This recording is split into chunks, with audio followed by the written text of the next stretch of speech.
You are in your mid-30s, 38, early 40s, and out of the sudden, you start feeling like you're not yourself anymore. You start having a little bit of anxiety, especially towards the night, struggle falling asleep, fatigue to the point that it's hard to do your daily tasks. Your periods are changing, but they're still very regular. They're changing in a way of the flow change or the PMS change. And you're questioning, is this a sign of me approaching menopause? But I'm too young. I'm only 38. I'm only 40. Are you? I know you're not feeling like yourself and you're desperate and you go to the doctor and you tell the doctor all this, all your symptoms, everything you're struggling with, and they tell you, oh no, with a smile. You're too young to be in perimenopause. No, that's not it. And they may test your hormones or not. And if they test them, they tell you, oh, your hormones are normal. Are they? Here is what no one tells you. There is no test to know if you're in perimenopause or not. The fact that your hormones may be in normal range does not mean they're not dropping or you are not going through perimenopause. And that your symptoms are the ones that can determine if you're going through perimenopause or not. And yes, 35, 40 is young, but it's not too young to be in perimenopause. Perimenopause usually starts between 7 to 10 years before menopause. The average age for menopause is 52 years old. That's the average. Many women go in menopause at 48. That means 10 years before, you're going to be 38. So it's perfectly normal to be 38, 40, 43, and be struggling with perimenopause. By the end of this video, you're going to know exactly if you are going through perimenopause or not, and in what stage of perimenopause are you, because you can be in early perimenopause or late perimenopause. I'm going to explain to you the definition of menopause, what perimenopause is, what describes it, what are the most common symptoms you need to look for to see if this is your case. Also, like I told you, the difference between early and post, because the symptoms are completely different. Sorry, early and late, because the symptoms are completely different. And I'm going to give you an assessment. Here in the description, there's a link for a free assessment to help you figure out if you are in perimenopause or not. I'm also going to tell you then what to do if this is your case to start feeling like yourself again. I am Karen Oliver. I am your host. I am a certified health, nutrition, and menopause coach, as well as personal trainer. And if you like this type of content, please subscribe so you can get notified when I post new videos. What is perimenopause? Well, let's start defining what menopause is. So menopause is one day in a woman's life, and is the birthday. It's a 1 year without having your period. So when you have been a whole year with no bleeding, then that day is menopause. It's just 1 day. Everything before that is premenopause, and everything after is postmenopause. What is perimenopause then?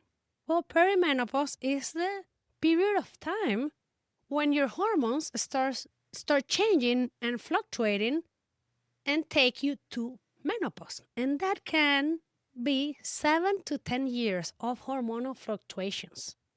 Some women are more sensitive to the hormonal fluctuations than others. So some women can start feeling off 10 years before they get into menopause, and other women can start feeling it just after they are past menopause. Not everyone feels the hormonal changes the same, and that's why you may have a friend, a girlfriend that is going through exactly the same things and she doesn't feel what you're feeling, and they tell you, oh no, I don't get any of that. Every woman is going to feel the hormonal shift in different ways. And also, you can be in perimenopause and your cycles be absolutely normal, have no changes on your cycles, because people think I'm in perimenopause when I start skipping my menstrual cycle, and no, That is a sign of late perimenopause, but you can be in perimenopause and your cycles be perfectly regular and normal. But you can have all the other symptoms or maybe not. I'm also going to help you figure out, even if you don't menstruate, for whatever the reason, maybe you got a hysterectomy and you don't menstruate, I'm going to help you figure out, based on symptoms, if you're in perimenopause or not, even if you don't menstruate. Okay? Let me help you understand with some visuals what perimenopause is. So, when we have our period and we are premenopause, fertile age, we have hormonal changes every month, but they're exactly the same. So, every month, the picture repeats. Exactly the same picture. Your estrogen goes up, then goes down, progesterone goes up, then you menstruate, and that happens every 28 days or every whatever is your cycle. But it's exactly the same. It's very predictable. It's like a symphony. It's perfect. When you get in perimenopause, those hormonal changes are random. There is not a structure. There's nothing that is the same every month. Some days estrogen is high, other days is low. Progesterone can be high, they can be flat, then can be high again, then can be low, which is the most common, is usually not high. But it's absolutely random. It's like my daughter painting on a paper. It has no structure. And that's the reason why perimenopause can be, the symptoms can be way harder than actual menopause. Because once you hit menopause, after menopause, everything settles down. You may have all the symptoms, but it's regular, it's consistent. You know what to expect, when, what happens. During perimenopause, you feel like you're going nuts, like something took control over you.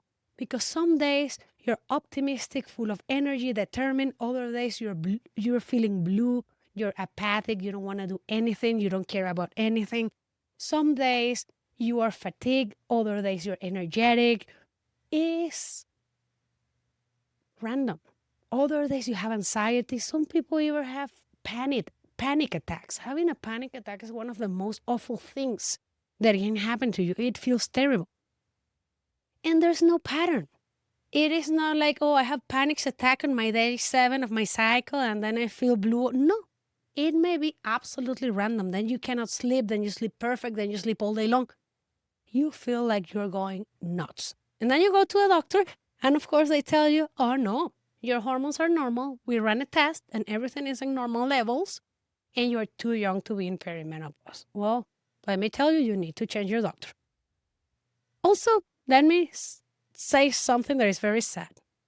Most doctors don't get any education on menopause, including OBGYNs. Only 6% of doctors, of medical practitioners, get 1 hour or more of education on menopause. The other 94% don't get any education on menopause. So it's not even like their fault. They're not educated to help women go through this, which is absolutely sad. But well, it's a fact. So you saw here the images of how the hormonal changes is. And when you see this craziness, that's the reason why you feel like you're in an emotional and physical roller coaster. Some days you want to cry, other days you're angry. And your husband wants to kill you because you're unbearable. It's because of this. It is not you going nuts. It is not in your head. It is your hormones changing, fluctuating. Now let's see. Not all perimenopause is the same. There is early perimenopause and late perimenopause. So those 10 years that you suffer this roller coaster are different, which also makes it even harder for us to see if we are in perimenopause or not, because the symptoms change. When you're in early perimenopause, or when this hormonal change is just starting, the symptoms are completely different than when you're in late perimenopause approaching menopause. Red flags for early perimenopause. your cycle starts changing in a way that it may happen more often. It means if your cycle was a 28-day cycle, it starts shortening. It starts going to 26, then 25, then maybe 21, and you get your period every 21 days. And this is confusing because most people think, well, if I'm getting it more often, it means it's not perimenopause, because in perimenopause, what I've heard is that you start skipping your cycle. See? And that is true, but that is the late stage of perimenopause. On the early stage, you have it more often. Also, the flow of the bleeding changes. Progesterone is the first hormone to drop. And what we hear all the time is like, it's the estrogen drop, it's the estrogen drop, it's the estrogen. Yes, but that is more towards late perimenopause. At the beginning, the first hormone to start dropping is progesterone. And progesterone is the hormone that makes us happy, makes us calm, it regulates our nervous system, it controls anxiety, it helps us sleep. And this is why the first signs of early perimenopause are anxiety, trouble sleeping, irritability, and these changes in your cycle. That drop in progesterone is going to make you maybe bleed more or be more clotty, more clots. It's going to shorten the cycle, and it's also going to make you have more issues sleeping, more anxiety, and more issues trying to winding down at night before you go to bed. It also gives you feel more fatigued, you have more mood swings, and you feel more anxious in general. Another sign of early perimenopause is spotting in the middle of your cycle. So around day, 13, you get some spotting. That is typical sign of low progesterone. Why? Because your body's trying to ovulate and progesterone is low. Things can happen, so you get a little bit of spotting. Okay. Those are signs of early perimenopause. Now, late perimenopause is like the opposite. This is when your cycles start to happen less often. So your cycle's going to go from 28 days to maybe 35, then maybe you skip a month, then you get your cycle for 3 months, then maybe you skip another month, or you start not having your period for 3 months and then you have it again. This is because now the hormonal drop is on the estrogen, so your cycles start falling apart, which is what people understand for perimenopause. But see the difference between early and late. In early perimenopause, your cycles can be regular still, just shortened, 25 days, but they're still by the clock. In late perimenopause, they're more random and they start spreading apart. Then you also get dryness and hotness. I don't know if hotness is like the right term, but everything starts getting dry. Think of when you were a teenager, puberty, everything was oily. Your hair was oily, your skin was oily, you got acne, there was like oil. When you start getting in perimenopause, it's the opposite. You start getting dry. So late perimenopause signs are dryness. Dryness, your ears, you get itchy ears. Hair dries and thins. You experience vaginal dryness. You don't lubricate as well as you used to. You have more mood swings because of the estrogen fluctuations, dry skin, new food intolerances, and then you get the hotness. You start having night sweats, maybe hot flushes during the day or not. Remember that these are just the most common ones. There are more than 100 symptoms of menopause, perimenopause, right? This is just the most common. Another of the symptoms that I skipped, apologize, on the early perimenopause is brain fog. That remains on late perimenopause. So see the difference in between early and late. In early, you can still be having a normal, perfect cycle, but you start having symptoms. Your cycle changes and you start having that mood fluctuations, that fatigue, that anxiety, that brain fog. And then on late perimenopause is when your cycle starts changing, skipping some, getting more belly fat, getting hot flashes, and more dryness. So they're different. And also the approach to help you with this is different based if you're in early perimenopause or late perimenopause. And I'm going to help you with this here soon. Now, let's go to very young perimenopause. You can be 30 and have all the symptoms of perimenopause, but you're still menstruating. It is perfectly regular. Your doctor tests your hormones under normal, in normal ranges, but you have all these symptoms. Let me tell you a case of one of my clients. Let's call her Sarah. She is 35-year-old, and she had all the symptoms of menopause.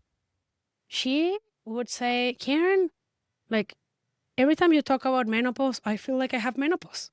But all my cycle is perfect. Like I'm only 35 years old. My doctor tests my hormones and everything is in normal ranges, but have all these symptoms. Let me explain why this can happen. We all are born with a reserve of eggs, right? That every time we ovulate, we lose a certain amount of eggs, and that reserve of eggs starts decreasing while we age. And when we approach menopause, one of the reasons we feel so bad is because these eggs are not sending enough signaling to our body to create these hormones, estrogen, progesterone. So the eggs are the ones that create all this signaling so we can get the hormones and ovulate. When we don't have enough eggs, we don't have enough signaling, right? And that's how we end up kind of like leading to menopause. It's because the eggs are not sending the right signal. We don't have enough eggs, don't send enough signal, and our body stops producing these hormones. If you're 30, this can be happening to you, and it may not be related to a decrease on your egg reserve. It may be due to the quality of your eggs.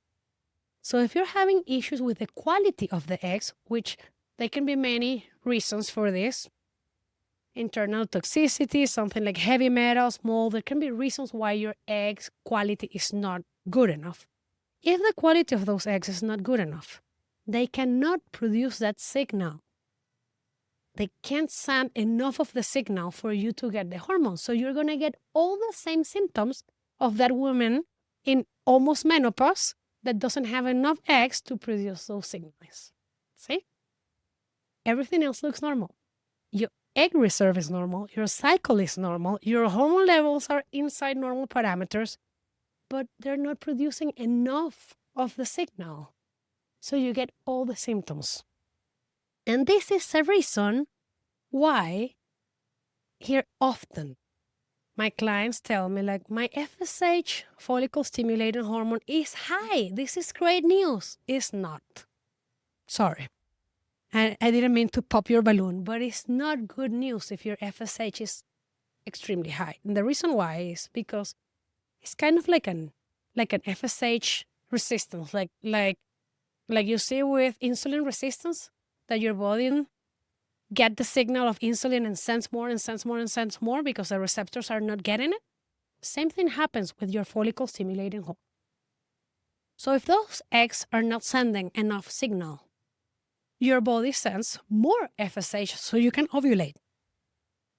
But it's not getting enough signal, so your brain says, okay, let's send more FSH because the signaling is not happening. And that's why you end up with high levels of FSH. It is not good news. It means your ovaries, for whatever the reason is, are not producing enough signal for these hormones to be produced. And that's the explanation why you can be 35 and have all the symptoms of perimenopause. And yes, we should treat this based on symptoms. Doctors should use symptoms to decide if you're going through this or not. There is not a single blood test that you can take that is going to tell you for sure if you're in perimenopause or not. And I'm going to explain why. First, like I just showed you, the amount of FSH doesn't say anything. It doesn't tell you if you're in perimenopause or not. It can give you ideas to support what your symptoms are telling you, but it doesn't say it as a fact, this is what's happening. Then the doctor will tell you, we test your estrogen and progesterone and they're inside normal levels. Okay. But can you compare to what was your base level? Probably not. So here's what happens. Ideally, you would have a hormonal test from when you were 25. And you would see what was your estrogen level at 25, progesterone, everything when you were 25. Now that you are 40, your estrogen may be inside the normal range. But let's say now that you're 40 is 50, just to set a number. If when you were 28, your estrogen was 150 and now it's 50, even though 50 is inside the normal range, you are going to feel all the symptoms.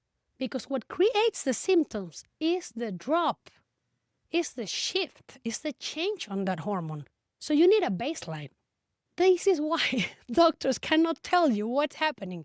They just tell you you're in range. Being in range doesn't mean crap. What matters is where are you at compared to your baseline. And sadly, we don't have those numbers. Now you understand why your doctor doesn't understand you. And now you understand why a test cannot tell you anything if you don't have a baseline. Because being in range doesn't mean anything. Your progesterone may be in range, but if it's lower than it used to be, you're going to have the symptoms of low progesterone, especially if you're very sensitive to your hormonal changes. So there is no test that can tell you if you're in perimenopause or not. The only thing that can tell you are your symptoms. And for that, I have an assessment here in the description. There are many assessments. There are validated assessments created by doctors that you can use to figure out, that doctors use to figure out if you are probably in perimenopause.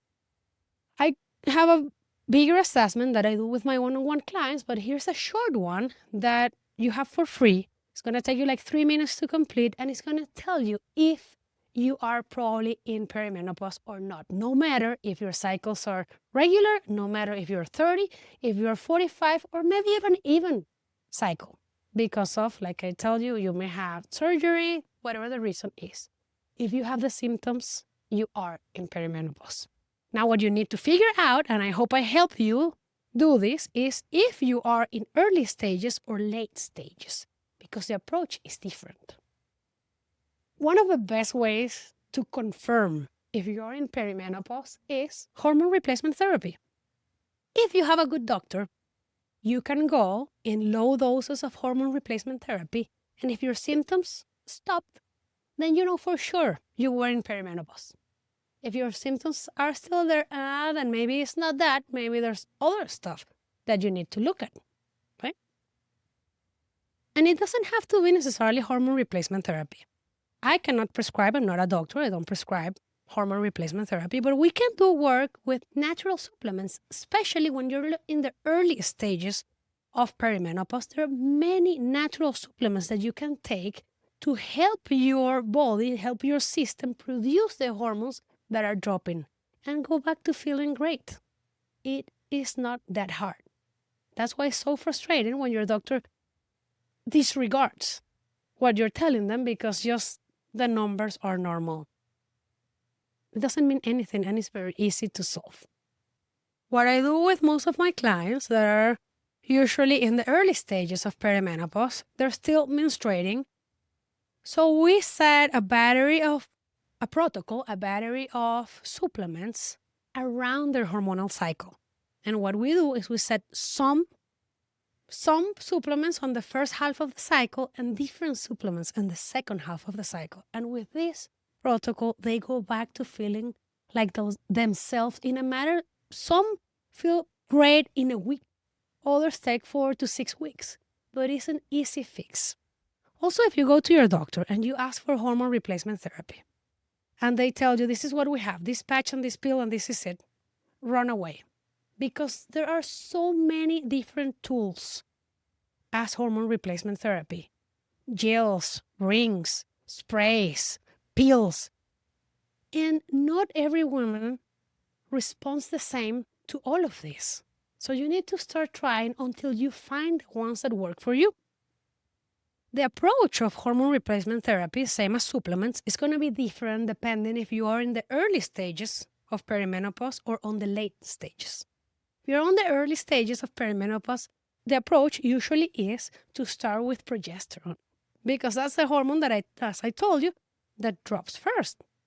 So you start with progesterone and eventually you start adding estrogen. Conversely, if you are in the late stages of perimenopause, treatment starts with estrogen. And then eventually you add progesterone. And by the way, it is not safe to stay on estrogen only for long periods of time without progesterone. I hope this whole explanation open your eyes and help you figure out what can be your case if your symptoms are inside these most common ones, and also help you figure out if you're in the early stages or on the late ones and what to do about it. Start by taking the quiz, the assessment that is down here on the description. And that assessment is going to help you kind of like back up your idea that you may be in perimenopause. It's going to help you validate what you're feeling. And then I have here a link for a free 15-minute consultation with me. So if you say, okay, after listening to the, I'm sure going through perimenopause and I need to feel like myself again, just schedule it. The link is down here. If this video helped you, please hit like. And if you have friends that may be going through the same, share the video with them. I am sure you are going to help them just by helping them clarify what their symptoms mean and where they are and how they can fix this. Well, that was it. I hope I helped you, and I'll see you on the next one.